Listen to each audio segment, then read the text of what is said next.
Welcome to MON DIEU. I'm Olivia McCoy. Today we're going to be making milk bread. To start off, I need to get room temperature heavy cream milk and 1 egg. So we have 250 milliliters of milk, 150 milliliters of cream, and 1 egg. And to get it to room temperature quickly, a little trick is to put it in a pot and put it on the stovetop on low heat. When we're getting to the temperature we want, it should feel not warm to your skin, just like a really tepid liquid is what we're looking for. If it feels warm, that means that it's higher than 98.6 degrees, which is a possibility for us to kill our yeast in our bread. We don't want that. We just want to get this up to a room temp. We could also let it sit out, but I'm impatient.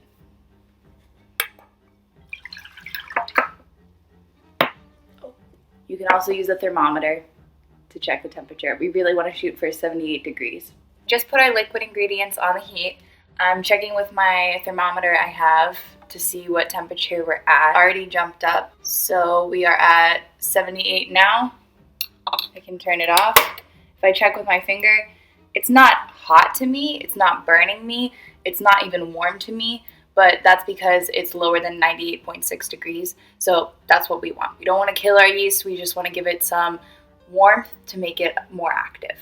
Now we're going to add to our mixing bowl all of our ingredients in this order. So we have our wet ingredients going in first. This is our heavy cream milk and 1 egg.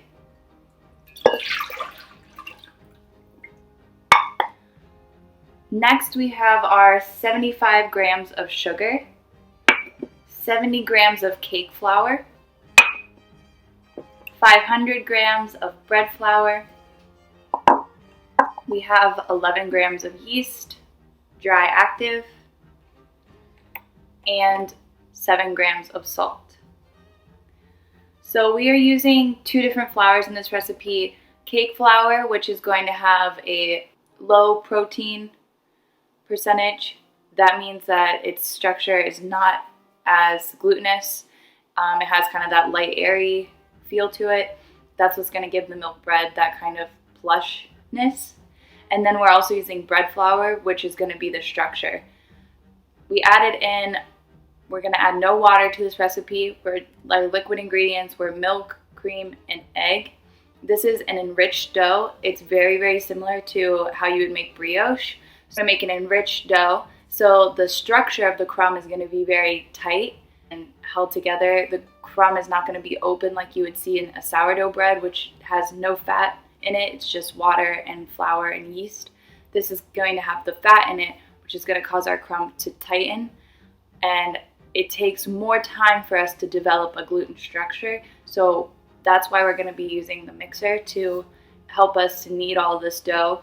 Otherwise, if you do not have a mixer, you can use your hands, and it would be like a 15-minute kneading process until you see that window pane test, which we will be doing the window pane test with this, but we're going to let the mixer do all the work. Here at our mixer, we're going to turn it on to low, the lowest speed setting, and we're going to let it go for 15 minutes and then check to see for our window pane test. We're not going to bother it at all. We're just going to let it go for 15 minutes. Our mixer's been going for 15 minutes. Let's check and see. So if you're noticing it come up around the base of your mixer, just occasionally pull that down. It's just crawling up. So you could just pull it down so it incorporates with the rest. Let's check our gluten structure, the window pane test. So I just pulled off a ball. My hands are a little bit wet. That actually helps with the dough not sticking to you. Okay, we're looking pretty good. I'm just saying it's tearing there, so I'd probably say let's go 5 more minutes, and then we're gonna rest our dough for 1 hour. So 5 more minutes, and then we'll see what it looks like. So we let it go for about 5 more minutes. I turned it on medium just for 30 seconds to kind of get the structure together. So now let's check again.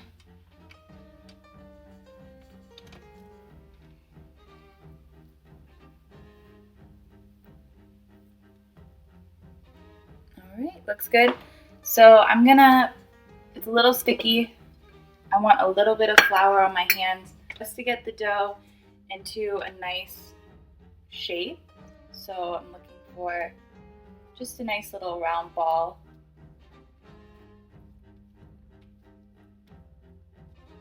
So here's what our dough looks like. I'm going to set that at the bottom of this bowl, and I'm going to cover it with a damp cloth.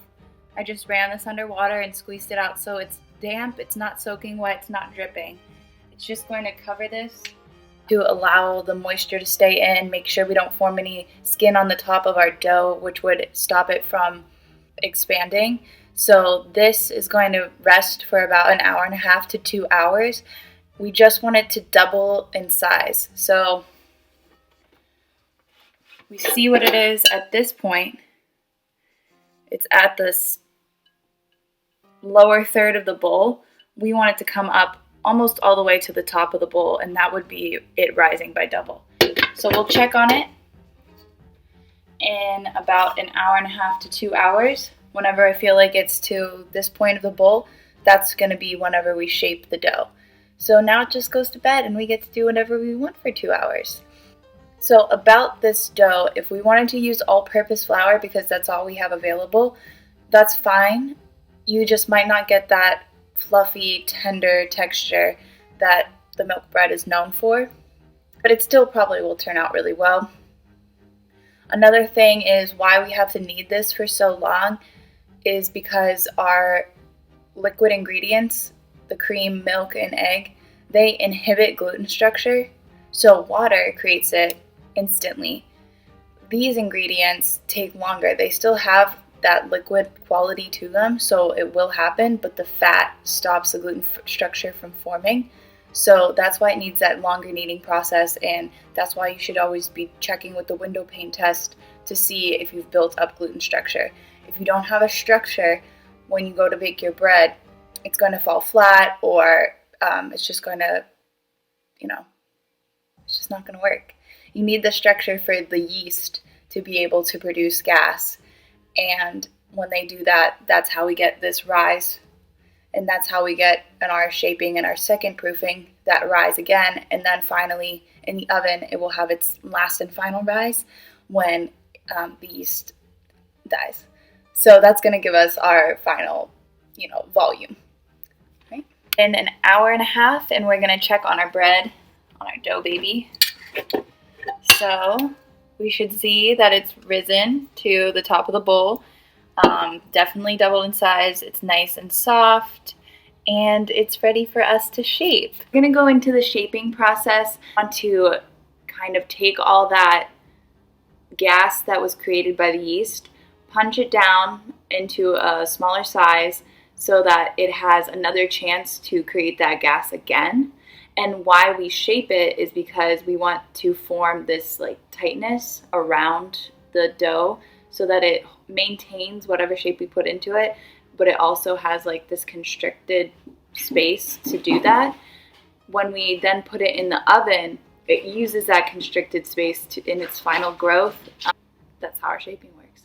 So we have some multiple pans that we could make our bread into, different shapes. I'm going to be using this long loaf pan. If you have one that's half this size, then you're going to get 2 loaves out of it. If you only have one that's half the size, you could use this one. And then you could also make some round buns, and you can put them in a pan like this. Just do maybe 4, and you could have some little milk buns as well as a loaf. Another option that you can do is you could use a springform pan, and I'd probably put 3 in a small 6-inch one like this, so 3 little rolls. And then if you have a larger 9-inch one, you could do maybe 5, and then you could have 5 rolls. You want to make sure that you grease whatever pan you're using. So I use butter, and I just went along and I rubbed the butter on all the sides, the corners, making sure to get every single inch of this so that none of our bread sticks inside. And now we're going to be doing our shaping. I'm going to have a little bit of flour available. I may not use it. We'll we'll see what we get. I'm gonna go around the sides of my dough and just loosen it up from the sides. I'm not really worried about taking the air out because I want it punched down anyways for our yeast to grow again. All right, just give it a flip out. So for my loaf pan, I know that I need 6 shaped rolls going down the entire loaf pan. If I was doing a smaller one, I might need 2 or 3 to fill this. And then if we're doing our buns, then we're gonna have however many amount inside of our containers. You just wanna make sure that you have about 1.5 inches, 2 inches of room between each of your rolls or your buns, because they will, on the second proof, rise and expand, and we don't want to constrict their expansion. We really do want them to have like the room to grow, and in the end when we bake them, they will touch each other and they will form into this nice loaf, or your buns will have that nice tear apart moment on the edges. All right, so I'm going to be cutting this dough with my pizza wheel, and I'm going to cut it into 6 equal parts. I'm just eyeballing it. You can weigh it, whatever you need to do. I'm going to eyeball it. So cut it in half first, and then cut each half into thirds. They're all relatively the same size. That's what we're looking for. So now what we're going to be doing is shaping each one into a roll, and I can also show you how to shape it into a bun. So first I'll show you how to shape it into a roll, and this would be what we are going to use for our loaves. I'm going to take the bottom third up, almost reaching to the top, pull each of the sides in, then pull my top third down, and then pinch the sides, this is called stitching, into the middle. And now I'm going to create my roll by taking that bottom and rolling it forward to create a seam on the bottom. And then I'm just using my pinky fingers and pulling the dough towards myself, and that's just tightening it. Like I said, we want to form a nice and tight, taut skin. So we have our seam on the bottom. That's what I was rolling towards with my pinkies. And the top is nice and tight. There's even like little bubbles forming. That's good. And now we're going to stick this into our loaf pan, making sure we give it about 1 inch on each side. So this is where I put my first one. And I'm just going to continue with my 6 down the row until this is full. I'm going to show you how to make a bun. If you wanted hamburger buns, a brioche bun, this is how you would do that. So we're going to do the same thing that we just did. Pull our top third up, get the sides, kind of like a little diaper there. The top we pull down now, and then we stitch. So pulling each side toward each other. And then I'm just going to get my ends and pinch them together. So now we have our bun shape, and to tighten this, we are rolling it with our hand.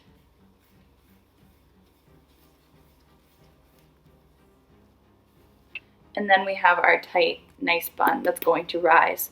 And then if we want it to be, more of like a hamburger, I'd like to push mine down a little bit. And this will go onto either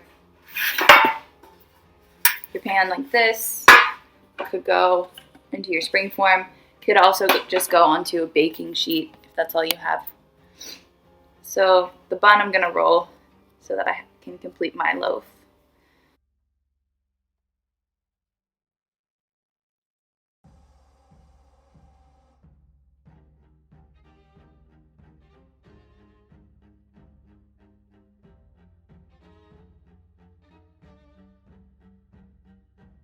Another thing you can do is if you have hot dogs, you can make hot dog buns, which is a really traditional Chinese bun that you would find at those markets.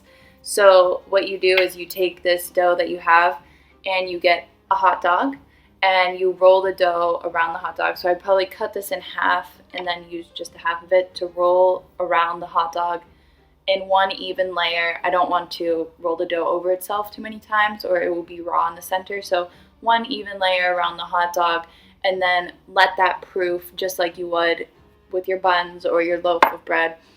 And then when it's done proofing, you bake it with the hot dog inside, and then you're gonna have hot dog buns. That's fun, but we're not gonna do that today. All right, last one.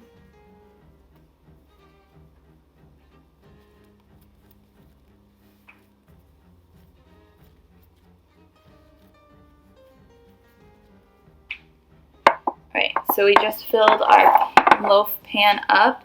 It has room to grow on either side, and we are going to let this proof for an hour. What that should do is make our dough rise pretty much to a little bit over halfway point, and then the end will be when our dough is baked and it will reach to the top with that final rise and killing of the yeast. When these are, because these are pretty tight right now, like I rolled them tightly to make that skin so the yeast pushes out on it. When they are fully proofed, the dough will become marshmallowy, and when I poke my finger in, there will be hardly any rise back. So I'll show you when I poke my finger in now, it immediately comes back, springs back. Later, it will not be doing that because it will be fully proofed. It's going to be nice and marshmallowy, and that's when I know I'm ready for the oven. So 1 hour, we'll give it a check. It's time to put our bread in the oven. We've been waiting for an hour till we see that our bread has risen, turned marshmallowy. We really want it to kind of double in size again, so I just covered it lightly with plastic to keep it from forming a skin that would stop it from rising. So I'll take the plastic off and show you what we have going on. So we can see that our bread is risen. On the top you see there little bubbles. That's the yeast forming gas that's trying to escape. If we poke our finger in, there's no rise that's happening. Our fingerprint's kind of staying in. Now we're going to brush with our egg wash. This is just 1 egg and a teaspoon of heavy cream. You can also use milk or water. And I'm just going to brush with my paint. I know this is a paintbrush, but you can use a pastry, but a brush. You can use one of the silicone ones, but you can tell when you use one because it leaves kind of a little scratchy surface on the bread. And you're just gently painting each little surface loaf.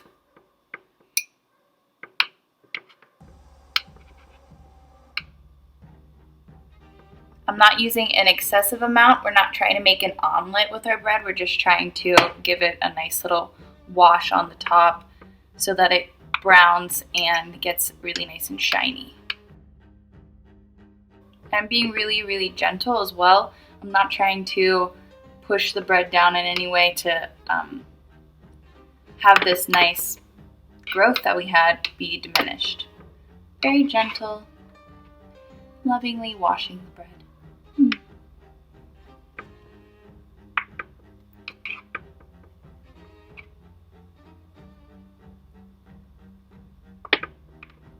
All right.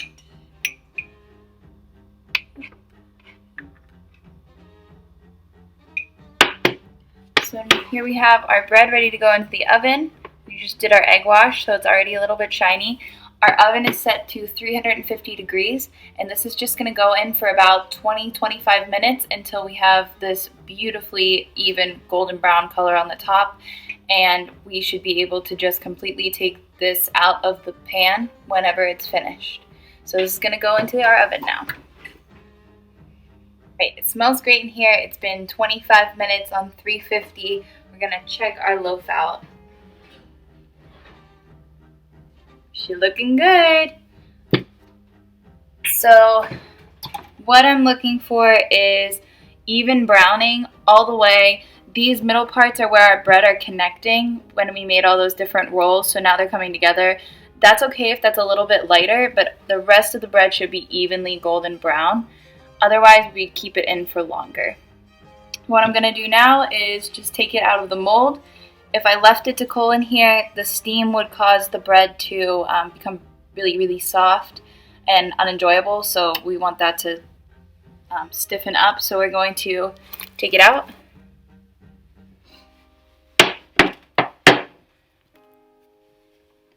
And just give her a little flip around. She's hot. All right. All right, should sound perfectly hollow all the way through, which it does. Means our loaf is done. If you were making the buns, you would cook them for a little bit less time. Just again, are they golden brown on the bottom? When we look, we could flip the buns over a lot easier, but are they also equally golden brown? That's what we look for. That's when we're saying they're done. And we hear it's hollow on the inside. So you're kind of listening for that hollow sound. That means that the bread is fully risen because of the yeast. The sound waves sound that it's hollow because all of the air that's inside of our loaf that's trapped there.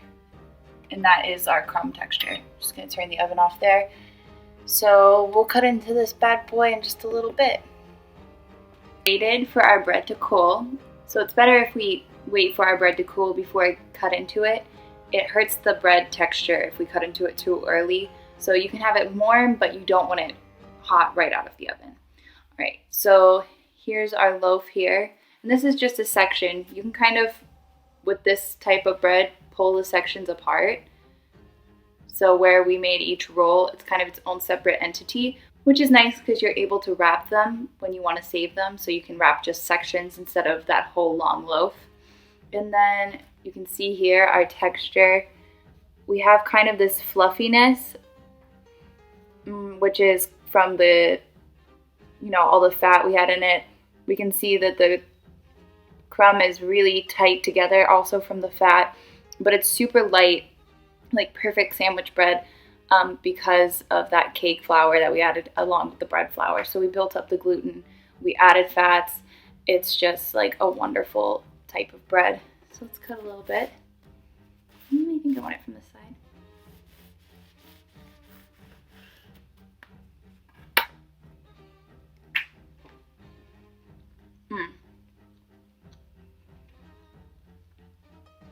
It's just the bread you want to make with a peanut butter and jelly, really delicious grilled cheese, maybe some French toast. Just have it on its own with butter. Super good. Oh mon dieu, we made milk bread.